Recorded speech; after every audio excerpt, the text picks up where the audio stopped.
बेशुमार लातदा दुरूद व सलाम इमामुल अंबिया खतीबुल अंबिया रहबर रहनुमा मेरे और तुसां दे पाक पैगंबर जनाब मुहम्मद रसूलुल्लाह सल्लल्लाहु अलैहि वालिहि वसल्लम दे ज़ाते गिरामी वास्ते अज़ीज़ साथियों साहबो और नहायत ही मेरी इस्लामी रूहानी माओ और बहनों, तुहाडी सोच नालों वध के बड़ा ही थोड़े जे वक्त अंदर मैं सिर्फ 2 हदीसां सुना के बात मुका देंगा। बड़ा ही मुख्तसर जा खुतबा होएगा। पहली हदीस वे नबी पाक सल्लल्लाहु अलैहि वसल्लम ने फरमाया कि जिस जानवर अंदर 4 ऐब होन अल्लाह नूं कुर्बानी वास्ते कबूल नहीं करता। जेड़े जानवर अंदर 4 ऐब होन अल्लाह नूं ओदी कुर्बानी कबूल नहीं। पहले नंबर ते आका फरमाते ने जेड़ा काना जानवर होए ओदा कानापन जाहिर हुंदा होए ओदी कुर्बानी अल्लाह दे रस्ते अंदर ना करो, अल्लाह कबूल नहीं करता। दूसरे नंबर ते आका फरमाते ने ऐसा जानवर जेड़ा लंगड़ा जानवर होवे ओदा लंगड़ापन जाहिर हुंदा होवे, फरमाया एदी कुर्बानी भी अल्लाह नूं कबूल नहीं। तीसरे नंबर ते आका फरमाते ने बीमार जानवर ओदी बीमारी जाहिर हुंदी होवे, फरमाया ऐसा जानवर भी कुर्बानी ते नहीं लगदा। चौथे नंबर ते नबी पाक ने फरमाया बज़ाहिर बीमार नहीं, काना नहीं, लंगड़ा नहीं, लेकिन इन्ना कमज़ोर है, इन्ना लिस है कि अपनी ताकत से खड़ा भी नहीं हो सकता। कमज़ोर जानवर भी कुर्बानी ते अल्लाह कबूल नहीं करता। 4 ऐब वाला जानवर काना, लंगड़ा और बीमार ते कमज़ोर जानवर अल्लाह कुर्बानी ते कबूल नहीं करता। मैनू इस गल का जवाब दो, मेरे वाल तवज्जो करो। जानवर एक आम जी चीज़ है, रस्सा पा के किले नाल बन छड्या है, ओहदे अंदर ऐब होन ते अल्लाह कबूल करदा। ते इंसान ते अशरफुल मखलूकात है, अगर इंसान अंदर ऐब होन ते कबूल रब इंसान नूं भी नहीं जे करना। जिस बंदे अंदर 4 ऐब होन ओदी बख्शिश जेड़ी है ना, शक अंदर जे 4 ऐब होन ते अल्लाह ने कबूल नहीं जे करना। जिस बंदे अंदर शिरक आ गया अल्लाह ने मुआफ़ नहीं जे करना। जिस बंदे अंदर बिदत आ गई, जिस बंदे अंदर जुल्म आ गया, जिस बंदे अंदर हराम आ गया, आ 4 कम जेड़े बंदे अंदर आ गए अल्लाह ने बंदा कबूल नहीं। जेड़ा बंदा शिरक करदा है उन्होंने अल्लाह ने मुआफ़ नहीं करना। अल्लाह नूं छड्ड के गैरां नूं जांदा है, अल्लाह नूं छड्ड के गैरां नूं पुकारदा है। ते बिदती बंदा माज़अल्लाह नौज़ बिल्ला, मैं ते आना हुन्ना बिदती ते नबूवत दा ऐलान माज़अल्लाह कर छड्डदा है। आंदा है कि इस गल दा ते माज़अल्लाह नबी नूं पता नहीं लग्या जिन्हों आके मैं पूरा पे करना। बिदत इस्लाम अंदर दाखिल करना बहुत बड़ा जुर्म है, बहुत बड़ा गुनाह है।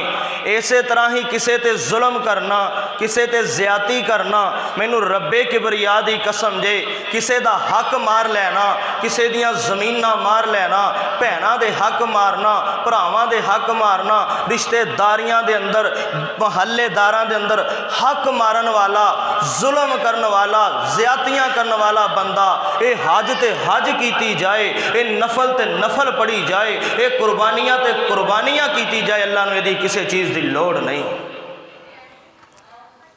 मैनू इस गल का जवाब दिया जे एक बंदा है उन्हें किसी का किला जमीन का मार लिया, हुण वो किला जमीन का मारिया दूजे पासे हज कर लवे, दसो वो गुनाह माफ़ हो जाएगा?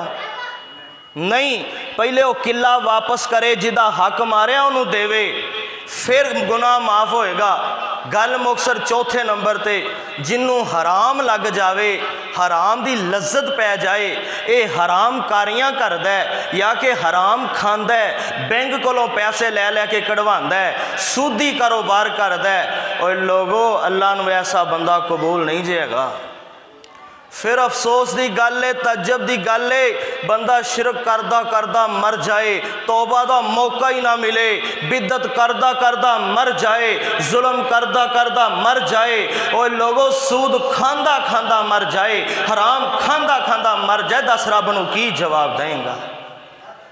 ओए जानवर अंदर चार ऐब होन अल्लाह कबूल नहीं करता, जे इंसान अंदर भी चार ऐब होन तो अल्लाह कबूल नहीं करता। अल्लाह सानू बचन की तौफीक देवे। एक हदीस मुकम्मल होगी, दूजी हदीस सुनो। नबी पाक ने फरमाया जो अपना जानवर ज़बा करना है, तीन काम करने ने। किन्ने? जदों अपना जानवर ज़बा करना है, तीन काम करने ने। पहला काम वे ध्यान नाल जानवर नूं ज़बा करना है, लापरवाही नहीं करनी। उथे जानवर नूं ज़बा करन लग्या बेहतियाती नहीं करनी, ध्यान दे नाल जानवर नूं ज़बा करना है। दूसरे नंबर ते नबी पाक ने फरमाया छुरी नूं तेज़ करना है, छुरी नूं तेज़ रखना है। तीसरे नंबर ते नबी पाक ने फरमाया आपने ज़बीहा नूं सुकून देना है, आपने ज़बीहा नूं राहत देना है। इन्हां चीज़ों की तफसील मैं जुमे अंदर भी बयान कर चुके हाँ। आपने ज़बीहा नूं राहत देना है। और यार साडा दीन किन्ना खैर खाई दा दीन है, साडा दीन किन्ना मुहब्बत दा दीन है। जेड़ा जानवर ते जुल्म करना भी गवारा नहीं करता, जेड़ा जानवर नूं तकलीफ़ देना भी गवारा नहीं करता। की जाए इंसान मां नूं दुख देवे, इंसान बाप नूं दुख देवे, इंसान महल्लेदारां नूं दुख देवे, परेशान करके रखे। और सोने इस्लाम ते जानवरां नूं जुल्म करन तो रोकदा है, तू इंसानां ते करके फिरना है। नबी पाक सल्लल्लाहु अलैहि वसल्लम दे सहाबी एक छुरी नूं तेज़ कर रहे हैं, जिहड़ी बकरी नूं ज़बा करना है वो भी सामने खड़ी है, वेखी जा रही है। बकरी दे सामने छुरी तेज़ कर रहा। नबी पाक ने फरमाया मेरे सहाबी तू उन्होंने ज़बा करन तो पहले ही ज़बा की जाना है। वो डरी जाती वेख के। जानवर नूं तकलीफ नहीं देनी, जानवर के सामने छुरी तेज़ नहीं करनी, ते अपनियां कुर्बानियां आप करया करो। अफजल अमल जे, नबी पाक दी हदीस जे, अफजल तरीका जे। अल्लाह मैनू तो सानू अमल वाली ज़िंदगी नसीब फरमाए। या रब्बिल अकल हम्द कमा यंबगी ली जलालिका वजहिका व अज़ीम सुल्तानिक।